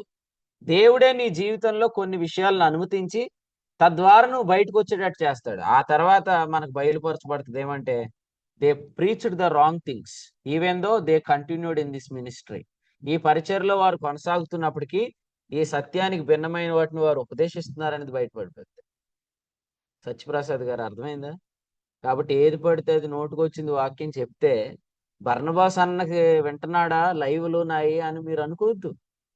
నేను వినక్కర్లేదు. ఇది నిజంగా దేవుని పరిచర్య అని మీరు నమ్మితే, ఇది గాడ్స్ మిషన్ అని మీరు నమ్మితే, మీరు దేవుని ఎదుట కలిపి చెరిపి ఏది బోధించినా దేవుడే మిమ్మల్ని ఈ మిషన్ లోంచి బయటకు తీసుకెళ్ళిపోతాడు. ఎందుకంటే మనం నమ్మాలి ఈ మినిస్ట్రీ నిజంగా దేవునిదేనా కాదని మీరు శోధించండి. ఇది నిజంగా దేవుని చిత్తానుసారమైన పనే కాదని. అప్పుడు మీకు అర్థమైంది. భిన్నమైన వాటిని రహస్యంగా ఉపదేశిస్తే మనము వెలివేయబడతాం. ఎందుకంటే 17వ వచనంలో చెప్పాడు, మేము దేవుని వాక్యమును కలిపి చెరిపేడు అనేకుల వలె ఉండక దేవుని వల్ల నియమించబడిన వారమై ఉండి క్రీస్తునందు దేవుని ఎదుట బోధించున్నాం. సో ప్రతిదీ కూడా సీసీ కెమెరాల్లో పర్యవేక్షణలు ఎలా ఉందో మన మినిస్ట్రీలో ప్రతిదీ దేవుని అబ్జర్వేషన్ లో ఉందని నువ్వు నమ్ము. అంతేగా. నమ్ముతారా? నమ్మరా? ఏం ప్రశాంతం? పెంతుకోస్తోళ్ళు పిలిచారు, వాడుకుంటున్నారు అని చెప్పి వాళ్ళకి నచ్చే సంగతులు చెప్పకూడదు. అక్కడికి వెళ్ళిన తర్వాత ఎలాగ లైవ్ ఇవ్వట్లేదు కదా ఆశీష్, లైవ్ రికార్డ్ చేయకు, అన్నకి తెలిస్తే మళ్ళీ అన్న క్వశ్చన్ చేస్తాడు అని అనొద్దు. అంటే అంటాడని నేను అంటలేదు, కాకపోతే దేవుడు అన్ని అబ్జర్వ్ చేస్తున్నాడు. ఏం శామ్యుయల్ పీటర్ నువ్వు కూడా అంతే. అన్నా ఓ మంచి సాక్ష్యం వచ్చింది, ఇది నిజమా కాదా నువ్వు కన్ఫర్మ్ చేయి. చాలా మంది విడిచిపెట్టి వెళ్ళిపోయిన వాళ్ళు అందరూ ఎయిర్పోర్ట్ వారు మీటింగ్స్ తర్వాత మళ్ళీ మీ డాడీ దగ్గరికి వచ్చారని నాకు ఎవరో సాక్ష్యం చెప్పారు. అది మరి ఎవరు అనేది నువ్వు నాకు తర్వాత కన్ఫర్మ్ చేయి. సో మీరు తెలుసుకోండి, ఎదుటి వ్యక్తిని సంతోష పెట్టడానికి మనం సత్యం చెప్పకపోయినంత వరకు జనాలు వెళ్ళిపోతారు. కానీ సత్యం చెప్పడం స్టార్ట్ చేశాక జనాలు ఖచ్చితంగా మన దగ్గర తిరిగి వస్తారు. కాబట్టి ఎవరికో భయపడి మన సత్యాన్ని దాచాల్సిన అవసరమే లేదు. ఉన్నది ఉన్నట్టు ధైర్యంగా చెప్పండి, ఏది దాచకండి. ఓకేనా? ఎందుకంటే వాక్యములు ఏముంది? యెహోషువ గ్రంథం 14వ అధ్యాయంలో యెహోషువ ఏం చెప్పాడు? సారీ, ఈ మాట నాకు షారోన్ ప్రసాద్ బ్రదర్ చెప్పాడు. శామ్యుయల్ పేట చెప్పాడు అనమాట. సో యెహోషువ గ్రంథం 14వ అధ్యాయంలో యెహోషువ చెప్పిన మాట చదవండి. వచనం ఎంత అన్నది? 7వ వచనం. ఎవరికి నీ భయపడక నేను చూచినది చూచినట్టే వర్తమానం తెచ్చి తిని అన్నాడు. ఎవరికి భయపడద్దు. అసలు ఎవరిని సంతోష పెట్టాల్సిన అవసరం లేదు. ఎందుకంటే మనం పిలిచింది ఎవరు? గలతీ 1:1 ఉంది, మనుషుల మూలంగానే ఏ మనుషుని వలన కాక యేసుక్రీస్తు వలన ఆయన మృతుల్లోని లేపిన తండ్రి అయిన దేవుని వలన అపోస్తుడుగా నియమించబడిన పౌలు అని నేను అన్నాడు. కాబట్టి అసలు సేవకు పిలవటమే గొప్ప సంగతి. అసలు ఇంత గొప్ప ఆధిక్యత పిలుపు పొందిన మనం ఎవరినో సంతోష పెట్టాలని రహస్యకరమైన భిన్నాభిప్రాయాలు బోధించవద్దు. ఎందుకంటే ప్రతి చోట దేవుడు ఉన్నాడు. ఉన్నాడా లేదా? ఎవరు చూడలేదని లడ్డు తినేచ్చా విగ్రహార్పితమైంది? వద్దు. ఎందుకంటే నువ్వు తినడా నీకేం కాదు, తినకపోయినా ఏం కాదు. ఎప్పటి వరకు అది అర్పించబడింది అని నువ్వు ఎంచుకోనంత వరకు. ఎంచుకోకుండా ఉండగలుగుతావా? అనుకోకుండా తిన్నదే సరిగ్గా డైజెషన్ అవ్వలేదు అనుకోండి, అది డైజెషన్ ప్రాబ్లమే, అంతవరకు ఏం అవ్వలేదు. కానీ దానికి ఏమని ఎంచుకుంటావు? ఇది దానికి అర్పించబడింది తిన్నాను కదా అందువలన అంటావా అనుకుంటా. అప్పుడు నీ స్టార్ట్ అయింది నీకు దురాత్మ పట్టేసిద్ది. అంటే ఎంచుకోకపోవటం గురించి చెప్తున్నాడు ఇక్కడ. కాబట్టి ఎవరు లేరు నేను తినేసినా పర్లేదు అంటాడు ఒకడు. ఎవడంటే కొరింథీ 1 పత్రిక 8ని వక్రీకరించేవాడు. పౌలు అక్కడ ఏమన్నాడు? నువ్వు దేవాలయంలో కూర్చొని భోజనం చేస్తున్నప్పుడు ఎవరైనా నీ దగ్గరికి వచ్చి ఇది విగ్రహార్పితమైందని చెప్తే వాడి నిమిత్తం తినొద్దు అన్నాడు కదా. అసలు అలాంటోడే దరిదాపుల్లో లేనప్పుడు నేను లడ్డూలైనా మిఠాయిలైనా ఎక్కడైనా తినేయచ్చు అని అనుకునేవాడు వాడు తెలుసుకోవాల్సిన సంగతి ఏంటంటే, ఎవరు నన్ను చూడట్లేదు అనుకుంటున్నావు కానీ you are in the presence of God అని నీకు ఆ సెన్స్ ఎందుకు కలగట్లే? కాబట్టి మీరు జూమ్ లో ఉంటేనే దేవుని సన్నిధిలో ఉన్నారా? మీరు మళ్ళీ రాత్రి లైవ్ లోకి వచ్చినప్పుడే దేవుని ప్రజెన్స్ లో ఉంటారా? ఆదివారమే మీరు దేవుని సన్నిధిలో ఉంటారా? లేదు, మీరు ఎక్కడున్నా దేవుడు మీతో ఉన్నాడు అనిపిస్తుందా? అనిపిస్తే మీ నాలుక ఎలా ఉంటది? అరే దేవుడు ఈ మాటలన్నీ రికార్డ్ చేస్తున్నాడు కదా, నేను రికార్డ్ చేస్తే భయపడిపోతారు. ఏమని? అయ్యో బర్నబాస్ అన్నకు తెలిసిపోయిందా? కొంతమంది అనుకుంటారనమాట, మెసేజ్ ఎలా ఉందంటే తెలిసిపోయే ఉంటదిలే అనుకుంటారు. నాకు తెలిసిపోద్దా అని మీరు అంతలా అనుకునే బదులు దేవుడు వీటన్నిటిని అబ్జర్వ్ చేస్తున్నాడుగా. ఆయన న్యాయాధిపతి కదా అండి. మరి న్యాయాధిపతి ఇవన్నీ గమనిస్తున్నాడు కదా, మరి ఆయన చూస్తున్నాడని భయం ఎందుకు కలగట్లే? అంటే నువ్వు దేవుని సరిగ్గా వెతకట్లే. ఎందుకంటే అలా వెతికే వారికి ఏం తెలుస్తుంది? ఆయన ఉన్నాడని తెలుస్తుంది. ఉన్నాడని తెలిసిన వాళ్ళకి పాపం చేయకూడదు, అంటే తప్పు చేయకూడదు, అక్రమంగా నడవకూడదు అని తెలిసిపోతుంది. ఎందుకంటే ఆయన ఉన్నాడు అనే సెన్స్ లో తప్పు చేయం. పిల్లలు కూడా ఏమంటారు? రే డాడీ వెళ్ళిపోయాడు అనుకున్నావా? ఉన్నాడు అంటే అవునా? ఆ రిమోట్ ఎక్కడిదక్కడ పెట్టేసి వెళ్ళి మళ్ళీ కూర్చొని చదివేసుకుంటారు. వెళ్ళిపోయాడు అనుకుంటే చేస్తారు. ఇప్పుడు కూడా అంతే. మనం ఎందుకు తప్పు చేస్తాం, ఎందుకు అక్రమంగా మాట్లాడతాం, ఎందుకు అనాలోచనగా పలుకుతాం అంటే ఆయన ఉన్నాడు అనే సెన్స్ రావట్లే మనకి. హెబ్రీ పత్రిక 11లో హనోక్ గురించి ఏమన్నాడు? దేవుడు ఉన్నాడని, తన్ను వెదకు వారికి తను ఫలము వెతుకువారికి దయచేయవలనని దయచేస్తాడని నమ్మాలి అన్నాడు. ఎవరి గురించి రాస్తూ అన్నాడు ఈ మాట? హెబ్రీ పత్రిక 11వ అధ్యాయంలో హనోకు గురించి చెప్తూ 6వ వచనంలో ఈ మాట చెప్పాడు. అంటే హనోకు ప్రతిరోజు దేవునితో నడిచాడు అనే దగ్గర ఏం రాశాడంటే, హనోకు ఇలా నమ్మాడు అనమాట, దేవుడు ఉన్నాడు, ఆయన వెతికే వారికి ఫలం దయచేస్తాడు. దేవుడు ఉన్నాడు దేవుడు ఉన్నాడు అని నమ్మాడు హనోకు. హనోకు హిమాలయ పర్వతాలకు వెళ్ళాడా దేవునితో నడవటానికి? ఏమండి? హనోకు తన కుటుంబ జీవితాన్ని అన్నిటినీ త్యాగం చేసేసి ఆ హిమాలయ పర్వతాలకు వెళ్ళిపోయాడా? అలా ఉందా బైబిల్లో? అలా లేదు. అతడు తన కుటుంబాన్ని నడిపించుకుంటూనే దేవునితో నడిచాడు. దేవునితో నడవటం అంటే అన్ని వదిలిపెట్టి దూరంగా వెళ్ళిపోతాను కొంతకాలం అని చెప్పేది కాదు. ఇది వెరీ ప్రాక్టికల్. మన మినిస్ట్రీని, మన తల్లిదండ్రులను, మన పిల్లలను, మన కుటుంబాన్ని, భార్యను, అన్నిటినీ కూడా మనం పట్టించుకుంటూ ఉంటాం, దేవునితో నడుస్తూ ఉంటాం. దేవుడు ఉన్నాడు అని నమ్మటమే దేవునితో నడవటానికి మూలం. ఆయన వెతికే వారికి ఫలం దయచేస్తాడు. అందుకనే హనోకు గురించి ఏముందంటే, అతడు మరణం పొందక ముందు దేవునికి ఇష్టడనే సాక్ష్యం పొందాడు. మనం దేవునికి ఎప్పుడు ఇష్టలుగా ఉంటాం? దేవుడు ఉన్నాడు అనే ఆ గ్రహింపులో బ్రతికినప్పుడు. మళ్ళీ చెప్తున్నాను, దేవుడు ఉన్నాడు అనేటట్టు నాకు అనిపించాలి ప్రభు అని ప్రార్థన చేసుకోండి. నువ్వు అన్నిటినా ఉన్నావు, అన్ని చోట్ల నువ్వు ఉన్నావు అంతే. ఆకాశంకి వెళ్ళినా నువ్వు అక్కడున్నావు, సముద్రంలోనికి వెళ్ళినా నువ్వు ఎక్కడున్నావు. ఇలా అంటున్నాడు, నీ సన్నిధి నుండి దూరముగా నేను ఎక్కడికి వెళ్ళగలను అన్నాడు. అంటే ఎక్కడికి వెళ్ళినా దేవుడు ఉన్నాడు. నీకు అర్థమవుతుందా? ఎక్కడికి వెళ్ళినా దేవుడు ఉన్నాడంటే ఇక్కడ ఎవరు లేరు కదా. ఓకేనా బ్రదర్? మీ దగ్గరలో ఎవరు లేరు కదా, మీరు మీరు దగ్గరలో ఎవరన్నా ఉన్నారా ఒకసారి చూడండి అని అంటావు ఎందుకు? దేవుడు ఉన్నాడు, దేవుడు వింటున్నాడు, దేవుడు చూస్తున్నాడు అని నీకు అనిపించాలా. అట్లా అనిపించట్లేదంటే నీ భక్తి యథార్థమైంది కాదు, నువ్వు దేవుని సరిగ్గా వెతకట్లేదు. మొదట నా నీతిని వెతకుడి అన్నట్లుగా, నా రాజ్యమును వెతకుడి అన్నట్లుగా మీరు వెతికితే దేవుడు ఉన్నాడని అర్థమైంది. నేను కొంతకాలం క్రితం వాక్యంలో కూడా భార్య భర్తలు అంటే అర్థం ఏంటి? భార్య పుట్టింట్లో ఉన్నా, నువ్వు మీ ఇంట్లో ఉన్నా, భార్య భర్తలు అంటే అర్థం ఏంటంటే నువ్వు ఆమె సన్నిధిలో ఉన్నా, ఆమె నీ సన్నిధిలో ఉంది అంతే. కాబట్టి నా భార్య దూరంగా వెళ్ళింది. ఎవరు చెప్పారు ఈ మాట? సామెతల గ్రంథం 5వ అధ్యాయం. పురుషుడు లేడు, ఆ పున్నమికి వస్తాడు, మళ్ళీ ఇప్పుడప్పుడే రాడు, ఇంట్లో కూడా ఎవరు లేరు, నువ్వు లోపలికి రమ్మంటున్నట. ఎవరు? వేశ్య. దాని ఛాయకు కూడా పోవద్దు అన్నాడు. పురుషుడు లేడు అని హింట్ ఇస్తుంది అనమాట. పురుషుడు లేడు అని హింట్ ఇస్తుంది. ఈరోజు భార్య భర్తలు అంటే అర్థం ఏంటంటే, భార్య దూరంగా ఉన్నా భార్య భర్తలు అనే సంబంధంలో ఆమె నీతోటే ఉంది, నువ్వు ఆమెతోటే ఉన్నావు. దేవుని కుమారుడు అంటే అర్థం ఏంటి? దేవుడు దూరంగా ఉన్నాడు అనుకోవద్దు, నువ్వు దేవుని సన్నిధిలోనే ఉన్నావు. చెట్టు చాటును దాక్కున్నవాడు దేవునితో ఏమంటున్నాడు? నేను చెట్టు చాటును దాక్కున్నాను కానీ నీకు దిగంబరిగానే కనిపిస్తున్నాను అన్నాడు. ఎందుకు?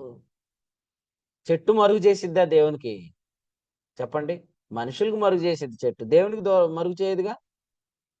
కాబట్టి everything is recording and everything is observing. దేవుడు సమస్తాన్ని పరిశీలిస్తున్నాడు, సమస్తాన్ని రికార్డ్ చేస్తున్నాడు.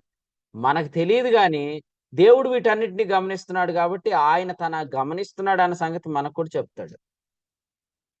సో దాన్ని బట్టి మీకు తెలిసిపోతుంది. కాబట్టి దేవుడు లేడు అని బుద్ధిహీనులాగా అనుకోదు. బుద్ధిహీనతకు ముందు భక్తిహీనత వస్తుంది. సో భక్తి హీనించినప్పుడే బుద్ధిహీనత వస్తుంది. ఆ బుద్ధిహీనత వచ్చినప్పుడు మనం ఎలాంటి పనులన్నీ చేస్తాం. తప్పు చేసి ప్రశాంతంగా ఎవరైనా ఉంటారు? పాపం చేసి ప్రశాంతంగా. ఇప్పుడు మీరు చెప్పండి, ప్రవీణ్ గారిని చంపేసిన వాళ్ళు ప్రశాంతంగా ఉన్నారు, చక్కగా ఉన్నారు అనుకుంటున్నారండి మీరు? వాళ్ళకి భయం. ఎందుకంటే ధైర్యం ఎవరికి ఉంటుంది? ధైర్యం స్వాస్థ్యం, అంతేనా? ధైర్యం స్వాస్థ్యం. స్వాస్థ్యం ఎవరికి ఇవ్వాలో దేవుడు వారికి తప్ప ఇంకెవరికి ఇవ్వడు. ఆ మాట మీకు తెలుసుగా? స్వాస్థ్యం దేనికి వాగ్దానం చేయబడిందో దానికి తప్ప మరి దేనికి స్వాస్థ్యం ఇవ్వబడదు. మరి దాన్ని బట్టి ఆలోచిస్తే పాపం చేసే వాళ్ళకి ధైర్యం ఎలా ఉంటుందండి? బ్రతినంత కాలము ఆ చేసిన తప్పును బట్టి వాళ్ళు భయపడుతూనే ఉంటారు. అందుకని ఏమన్నాడంటే, పాపం చేయవాడికి ఏం లేదన్నాడు, తెలివి లేదన్నాడు. పౌలు ఏమన్నాడు? దేవుని గుర్చిన జ్ఞానం కొందరికి లేదు, నీతి ప్రవర్తన గలవారే పాపము చేయక. ఇప్పుడు మీకు ఒక చిన్న ఎగ్జాంపుల్ చెప్తాను. మీరు ఏప్రిల్లో తప్పులు చేశారనుకోండి, ఏప్రిల్, మే, జూన్ వరకు మీరు పాపం చేసిన ఆ మత్తు, ఆ భ్రమలోనే మీరు బ్రతుకుతారు. మీరు రియల్ లైఫ్ కోల్పోతారు. అందుకని మీకు తెలివి లేదు అంటున్నాడు. అదే మీరు నీతిగా బ్రతికారు ఈ రోజు అనుకోండి, రేపు రావాల్సిన జీవం మీకు వస్తుంది. ఈ దినాల్లో మీరు మెలకుగా ఉంటారు. కాబట్టి ఏప్రిల్లో తప్పు చేసినా పాపం చేసినా అది మే, జూన్ వరకు కూడా మిమ్మల్ని ఒక మత్తులో, ఒక సైకిల్లో మిమ్మల్ని తీసుకెళ్ళిపోతుంది. పాపము, దానివల్ల కలిగే భ్రమ, దానివల్ల కలిగే కఠినత్వం, అందులో నుంచి ఇబ్బందికరంగానే ఉంటుంది. నేను మిమ్మల్ని ఏమంటున్నానంటే, ఈ భయం పెట్టి పాపం చేయొద్దని చెప్తున్నానా? కాదు. మీరు పాపం చేయకుండా ఉంటానని నేను మెసేజ్ ఎప్పుడో చెప్పేశాను ఆల్రెడీ. ఈ పాటికే మీరు తప్పు చేయకుండా జీవించి ఉండాలి. అంతేగాని ఈ మెసేజ్ చెప్పేటప్పుడు కూడా నువ్వు పాపం చేస్తుండి ఈ రోజు చెప్తున్న వర్తమానాన్ని బట్టి నువ్వు ఇబ్బంది పడకూడదు. మెసేజ్ ఎలా ఉందేంటి? పాపం చేస్తే భయపడతామంట, పాపం చేస్తే కాన్సిక్వెన్సెస్ ఉంటాయంట, అవి వెంటాడతాయంట. ఏప్రిల్లో పాపం చేస్తే మే, జూన్ వరకు కూడా మన అమత్తులోనే ఉంటామంట, మెలకు కలిగి ఉండమంట, వాస్తవమైన జీవం ఇప్పుడు నువ్వు భయపడొద్దు. నేను ఎప్పుడో పాపం చేయకుండా ఎలా ఉండాలని మెసేజ్ చెప్పాను. నో కండెమినేషన్ అనేది నువ్వు ఉపయోగించుకొని ఈ పాటికే తప్పు చేయకుండా ఉండాలి. అప్పుడు నీ కాన్సిక్వెన్సెస్ గురించి చెప్పాల్సిన బాధ్యత మా మీద ఉండదు. కాన్సిక్వెన్సెస్ గురించి చెప్పేటప్పుడు, అరే రే ఇది గ్రేస్ ప్రీచింగ్ కాదు. అంటే ఏంటి? గ్రేస్లో ఉన్నవాడు మందు తాగినా ఆడికి లివర్ పాడవదా? ఎవడు చెప్పాడు? గ్రేస్లో ఉన్నవాడు సిగరెట్ తాగినా వాడికి లంగ్స్ పాడవా? కాన్సిక్వెన్సెస్ ఎక్కడున్నా ఉంటాయి. ధర్మశాస్త్రం క్రింద పాపం చేసినా కాన్సిక్వెన్స్ ఉంటుంది. చెప్పండి, తప్పు చేస్తే కృపలో ఉన్నానని చెప్తారండి పోలీసులకి. Dear police sir, I am under grace, please recognize me, please leave me అంటారా? జడ్జి ముందు నుంచొని ఆ కోర్టులో I am the righteousness of God in Christ అంటారా? అది నువ్వు తప్పు చేయకుండా ఉంటాను నీకు చెప్పిన ఉపదేశం ఉపయోగించుకొని ఈ సభ్య సమాజంలో నింద తెచ్చుకోకుండా జీవించడానికి నీకు అప్పగించాను. నువ్వు తప్పు చేసావు, ఇప్పుడు ఆ కాన్సిక్వెన్సెస్ నువ్వు ఫేస్ చేయాలి. వీటి నుంచి కూడా నన్ను రక్షించి ప్రభు అని ప్రార్థన చేయకండి.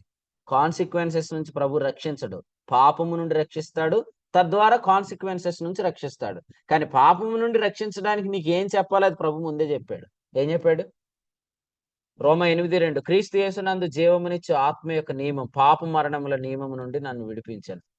నీకు ద లా ఆఫ్ స్పిరిట్ అర్థమైతే నీకు ఇండియన్ లా కూడా ఇబ్బందికరంగా ఉండదు. రోమాపత్రిక 13వ అధ్యాయం అంతా ఏం చెప్పాడంటే, ఒకటి ఆత్మ నియమం, 2 దైవ నియమం, 3 దేశ నియమం గురించి చెప్పాడు. ఒకటి ఆత్మ నియమం, 2 దైవ నియమం, 3 దేశ నియమం. ఇండియన్ లాకి నువ్వు లోబడి ఉండాల్సిందే అన్నాడు. ఇండియన్ లా నిన్ను స్వతంత్రుడిగా చేస్తుందా?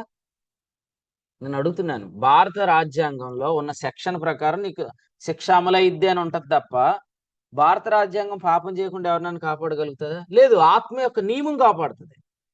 ఆత్మ యొక్క నియమం మన క్రీస్తు యేసునందు ఇవ్వబడింది. దాన్ని ఉపయోగించుకొని భారతదేశ రాజ్యాంగానికి సెక్షన్స్కే మనం ఇంపార్టెన్స్ ఇవ్వాలి.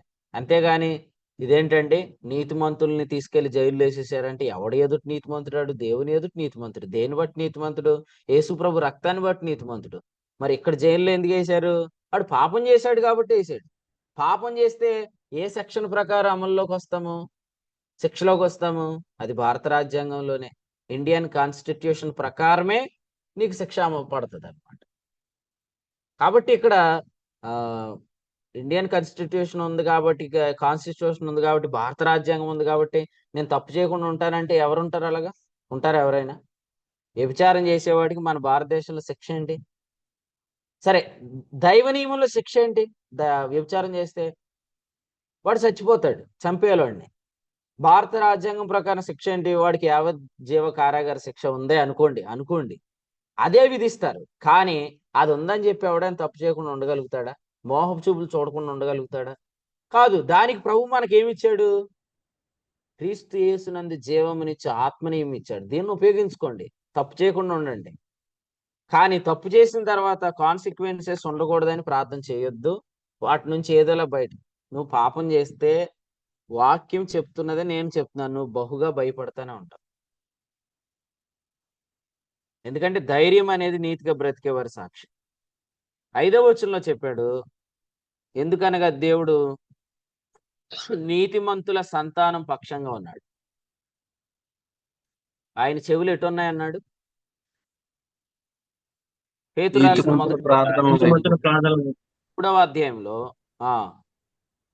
12వ వచనంలో ప్రభువు కన్నులు నీతిమంతుల మీదన, ఆయన చెవులు వారి ప్రార్థనల వైపున ఉన్నవి, కానీ కీడు చేయవారికి ఆయన ముఖం విరోధంగా ఉంది. గుర్తు పెట్టుకోండి అంతే.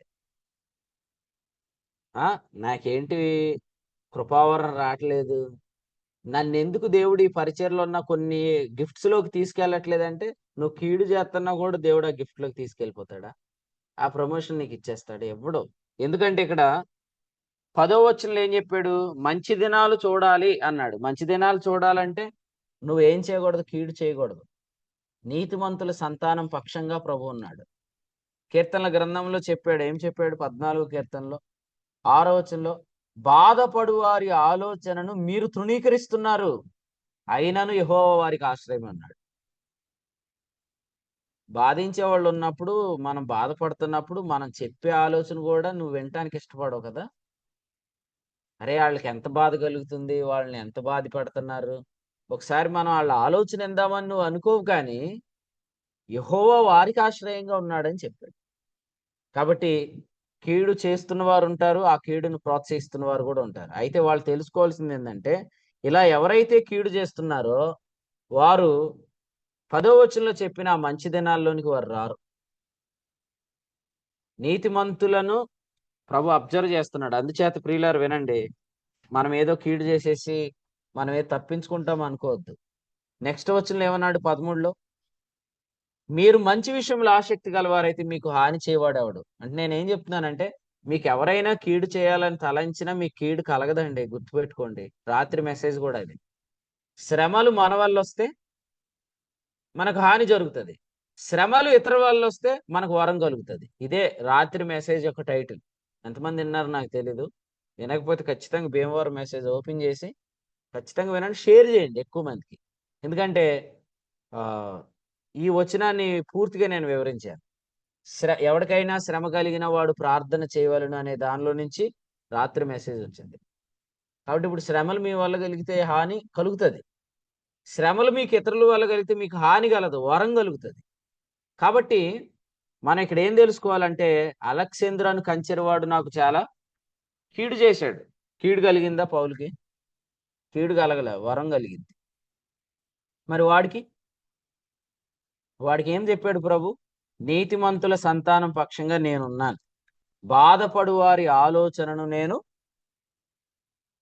మీరు వెంటలా బాధపడు వారి ఆలోచన మీరు వెంటలా. ఎప్పుడైనా మీరు ఎవరైనా బాధ పెట్టారు అని అంటే ఆ బాధపడుతున్న వారికి ఫోన్ చేసి మీరు కనుక్కున్నారా? ఎలా బాధ పెడుతున్నారో తెలుసుకున్నారా? కీడు చేసే వాళ్ళ పక్షంగా మాట్లాడుతున్నారు, చేసే పక్షంగా వాళ్ళకి పక్షంగా నిలబడుతున్నారా? ఆలోచన చేసుకోండి. ఎందుకంటే ఇక్కడ చెప్పాడు ఏమనంటే, అయినను యెహోవా వారికి ఆశ్రయం.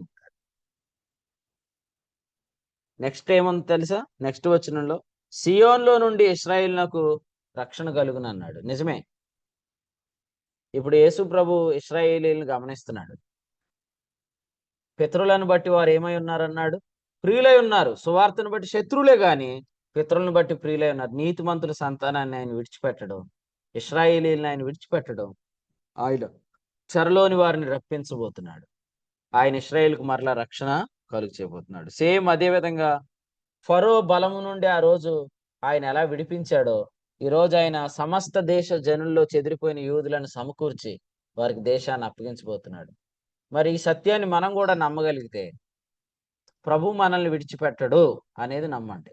ప్రభు మనల్ని ప్రతి విధమైన బాధలో నుంచి బయటికి తెస్తాడు. ప్రతి విధమైన కీడు చేసే వారిలో నుంచి కూడా మనల్ని తప్పిస్తాడు. ఎందుకంటే శ్రమ మన వల్ల రాలా. మన వల్ల వస్తే మనకు హాని కలుగుతుంది. శ్రమలు ఇతరుల వల్ల మనకు కలిగితే మాత్రం మనకు వరం కలుగుతుంది.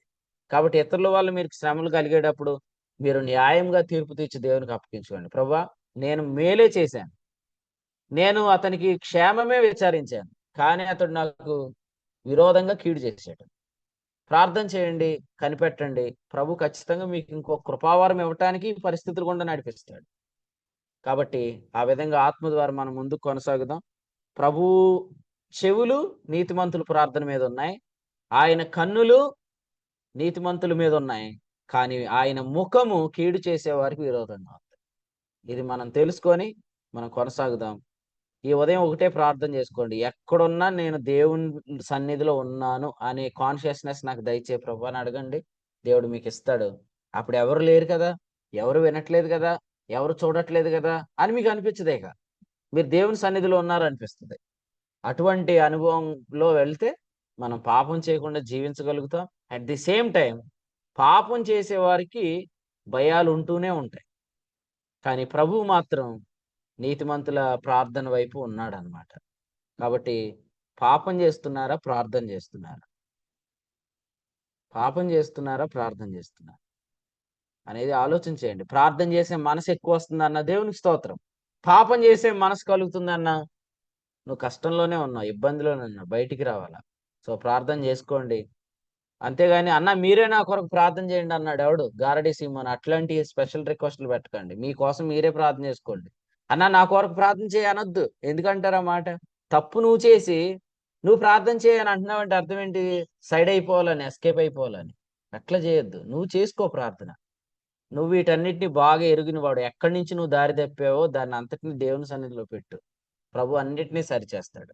ప్రభు అటువంటి గొప్ప కృప అందరి విషయంలో జరిగించును గాక. ప్రభు వచ్చే దినం వరకు కృపావరాల్లోనికి వెళ్ళిపోదాం. ఒక వరం నుంచి ఇంకో వరం, ఒక లెవెల్ నుంచి ఇంకో లెవెల్కి వెళ్ళిపోవాలి తప్ప లెవెల్ మిస్ అవ్వద్దు. లెవెల్ మిస్ అవ్వద్దు. నాకు ఒక బ్రదర్ చెప్పాడు ఏమనంటే, టంగ్స్ యాక్టివేట్ అయినప్పటి నుంచి నా రెవల్యూషన్ మారిందని. ఖచ్చితంగా మారింది. మీకు టంగ్స్ యాక్టివేట్ అయ్యాక మీరు చేసే పని కూడా చాలా బాగుంటుంది. నాకు ర్యాన్సమ్ చెప్పాడు అనమాట. షార్ట్స్ చాలా బాగా వస్తున్నాయి. ఇప్పుడు మేము షార్ట్ అట్లా యూట్యూబ్లో పెట్టగానే అది 1K రీచ్ అవుతుంది. జస్ట్ ఒక 10 మినిట్స్లో 1K అయిపోతుంది. అంటే 1000 మందికి వెళ్ళిపోతుంది ఒకేసారి మెసేజ్. అప్పుడు తమ్ముడిని అడిగాను, తమ్ముడు ఈ మధ్యలో అసలు చాలా స్పీడ్గా రీచ్ ఎందుకు ఉందంటే అన్నాడు, అన్న టంగ్స్ నాలో యాక్టివేట్ అయినప్పటి నుంచి నేను చేసే మినిస్ట్రీ చాలా సక్సెస్ఫుల్గా అయిందని అన్నాడు. మీరెందుకు ఆ ప్రమోషన్ మిస్ అవ్వాలి? నేను అనేది ఏంటంటే, ఒక మినిస్ట్రీకి ఒక లెవెల్ ఇవ్వటానికి దేవుడు శ్రమలను అనుమతిస్తాడు. ఆ శ్రమల్లో మనము బాధపడు వారి పక్షంగా ఉండాలి. అప్పుడు కృపావరంలోకి వెళ్తాం. కానీ కృపావరాన్ని మిస్ చేసుకోవద్దు. ఎందుకంటే తన ఎదుట ఉంచబడిన ఆనందం కొరకే ప్రభు సిలువను సహించాడు, అవమానాన్ని నిర్లక్ష్య పెట్టాడు. ఆ వరంలోనికి ప్రభు వెళ్ళాడు. మనం కూడా ఒక లెవెల్లోంచి ఇంకో లెవెల్కి వెళ్ళిపోవాలి. నెక్స్ట్ గిఫ్ట్ ఏంటో మీకు ముందే చెప్తున్నాను. ఫైనాన్షియల్ బ్లెస్సింగ్స్ ని కృపావరంగా మనం పొందబోతున్నాం మినిస్ట్రీలో. సో దాని కొరకు మీరు ఈ పట్టణంలో వేచి ఉండండి, ఈ మేడగదిలో వేచి ఉండండి. సో వేచి ఉంటే పర్లేదు. లేదంటే ఆ డబ్బుల కోసమే చింతించి నువ్వు డబ్బుల కోసమే దొంగగా ప్రవర్తించి ఇస్కరియోతు యోధాలకు ద్రోహం చేస్తావు. సో అటువంటి ద్రోహం చేయొద్దు. ఎందుకంటే నువ్వు ద్రోహిగానే లిఖించబడతావు. క్రీస్తు న్యాయపీఠం ఎదుట ద్రోహిగానే నువ్వు పిలువబడతావు. కాబట్టి ఈ విషయాలు గమనిద్దాం. ప్రభు మిమ్మల్ని అందరినీ కూడా ఆ ఫైనాన్షియల్ బ్లెస్సింగ్ గిఫ్ట్ కోసం కనిపెట్టేవారిగా చేయను కాక. మేబీ అది హైదరాబాద్లోనే కొరవచ్చు. నేను చెప్తున్నా కదా, ఆ సమృద్ధి అయిన పరిశుద్ధాత్ముడు మీరు అపోస్తులు 10:44 హైదరాబాద్లో మే నెలలో నేను వాక్యం చెప్తున్నప్పుడు, అంటే మన ప్రియులు ఎవరో వాక్యం చెప్తున్నా అది కురిసేదానికి అవకాశం ఉంది. కాబట్టి ఆ గిఫ్ట్ కోసం వెయిట్ చేయండి. ఖచ్చితంగా ప్రభు చెప్పినట్లుగా ఇంకొక 50 రోజుల్లో అన్నట్లుగా మనకు కూడా ఇంకొక నెల రోజుల్లో మన ఆ గిఫ్ట్ ను పొందబోతున్నామని నిరీక్షణతో కనిపెట్టండి. ఒక్కసారి ఆ ఫైనాన్షియల్ బ్లెస్సింగ్ అనే హోలీ స్పిరిట్ మన మీదకి దిగి వచ్చాడంటే ఇక అక్కడ నుంచి మనము ఏదైతే మన జీవితంలో ఎంతవరకు చూడలేదో ఆ ఫైనాన్షియల్ బ్లెస్సింగ్ మనం చూస్తాం. So stay tune to this ministry. ప్రభు మీకు సహాయం చేద్దాం. ఆమె ఆమేన్. కీర్తన గ్రంథం 14 అధ్యాయం నుంచి దేవుడు లేడని భక్తిహీనులు వారి హృదయంలో అనుకొని వారు చెడిపోయి అసహ్య కార్యాలు చేస్తూ వారు కీడు చేస్తున్నారని, అయితే ఎవరైతే వివేకం కలిగి దేవుడు కలరని వెతుకువారిని దేవుడు ఆకాశం నుంచి నరులను పరిశీలిస్తున్నప్పుడు వివేకం అనగా ఏంటో ప్రభు జ్ఞాపకం చేశారు. వివేకం అనగా దేవుని యొక్క తత్వము, ఆయన నిత్య శక్తి ద్వారా సమస్తాన్ని కలిగించి సమస్తాన్ని నిర్వహిస్తూ భక్తిహీనుల మీద అలాగే తన ప్రజల మీద ఆయన తన వెలుగుని తన వర్షాన్ని కురిపిస్తున్నాడని, సమస్తం ఆయన నీతిని బట్టి మాత్రమే చేస్తాడని, అయితే భక్తిహీనులు వారి బుద్ధి లేక దేవుణ్ణి వెతకకుండా వారు ఏ విధంగా పాపం చేస్తూ జీవిస్తూ కీడు చేస్తున్నారో, అయితే వివేకం కలిగిన వారు ఎవరనగా దేవుడు తన నీతిని బట్టి చేస్తాడని, కుమారుడు వచ్చి మనకు అందరికీ కూడా వివేకాన్ని అనుగ్రహించాడని ఆయన కొండ మీద ప్రసంగం ద్వారా మొదట నా నీతిని వెతకండి అప్పుడు అవన్నీ మీకు అనుగ్రహించబడిన అనే విషయాన్ని జ్ఞాపకం చేస్తూ ముందుగా ఆయన దేవుని యొక్క తత్వాన్ని, దేవుడు ఏ విధంగా పనిచేస్తాడనే విషయాన్ని, ప్రభు వివేకాన్ని ఆ యొక్క వర్తమానం ద్వారా మొదట దేవుడు అనుగ్రహించారని యేసుక్రీస్తు ప్రభు ద్వారా. అయితే వివేకం కలిగి వెతకడం ఏంటో ప్రభు చాలా స్పష్టంగా మాట్లాడారు. మనం నిత్యం కూడా దేవుని సన్నిధిలో ఉన్నాం అన్న విషయాన్ని జ్ఞాపకం చేసుకుని పాపం వైపు వెళ్లకుండా ఇప్పుడు ప్రతి విషయంలో కూడా దైవ భయం కలిగి ముందుకు కొనసాగుతున్నటువంటి క్రమంలో ప్రభు మనకు అన్ని విషయాల్లో కూడా సహాయం చేస్తారని, అన్ని విషయాల్లో కూడా మనం వర్ధిల్లుతాం అన్న విషయాన్ని జ్ఞాపకం చేశారు. ఎప్పుడైతే మనం దేవుని సన్నిధిలో ఉన్న విషయాన్ని మరిచి మరి భక్తిహీనుల వలె బుద్ధిహీనత కలిగి మనం పాపం చేస్తే అనేక మంది కీడు చేసేవారుగా ఉంటాం. మన వల్ల కలిగే నష్టాన్ని కూడా ప్రభు జ్ఞాపకం చేశారు.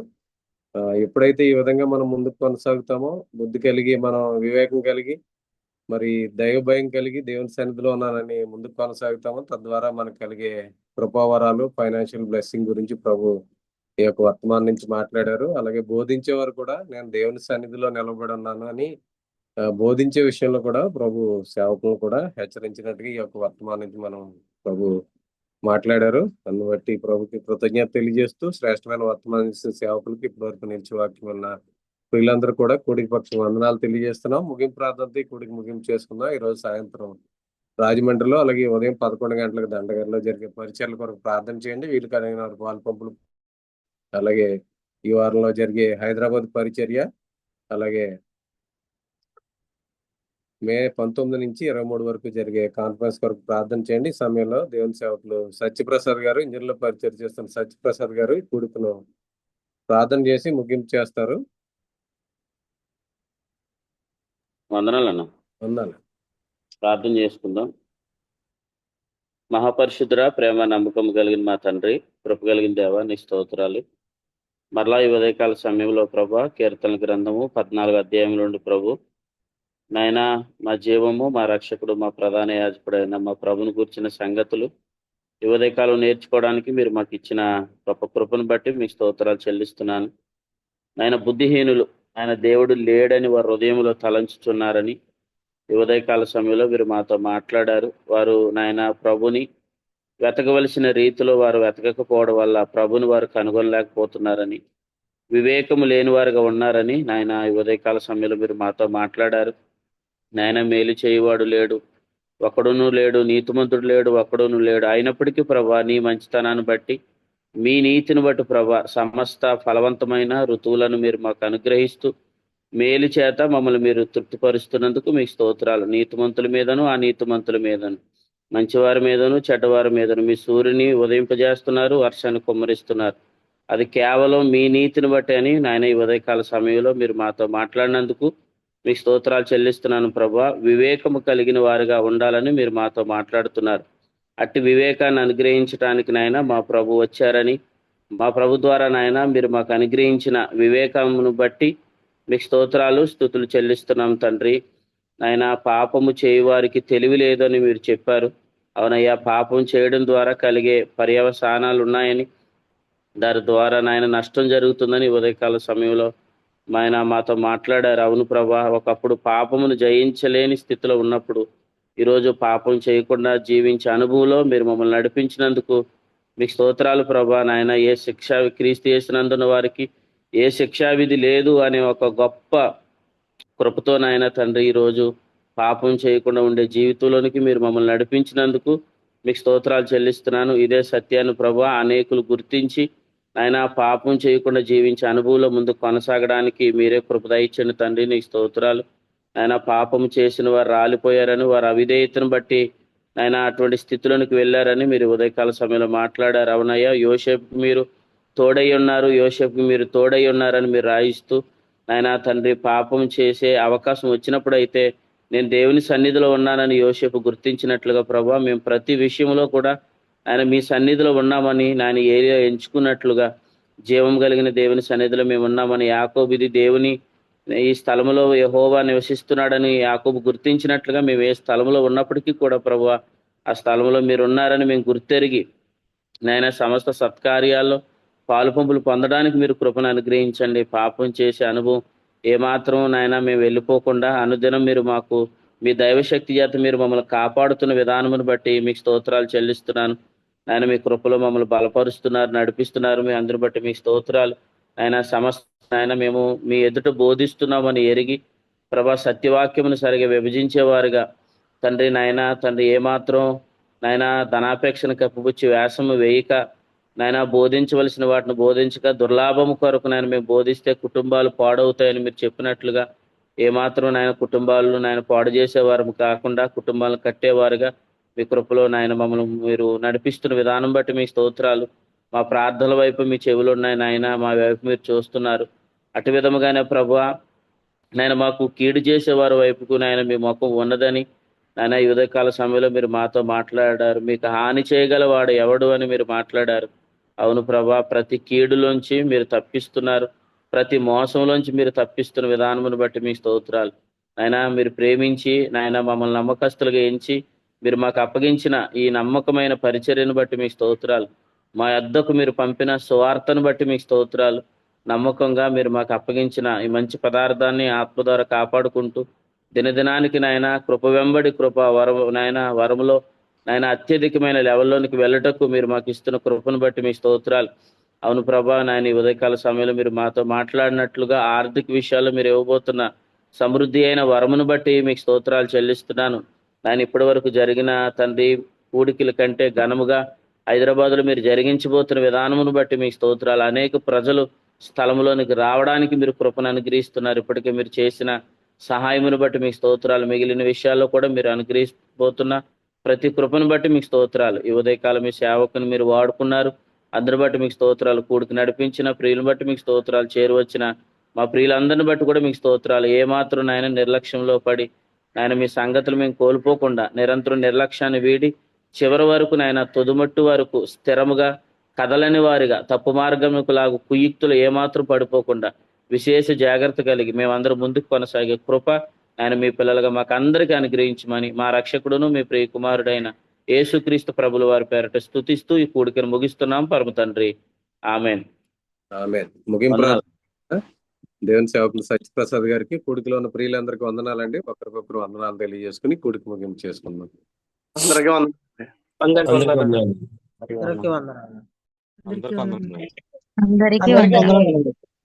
అందరికీ వందనాలు. అందరికీ వందనాలండి. అందరికీ వందనాలండి. అందరికీ వందనాలండి. అందరికీ వందనాలండి. అందరికీ వందనాలండి. అందరికీ వందనాలండి. అందరికీ వందనాలు. అందరికీ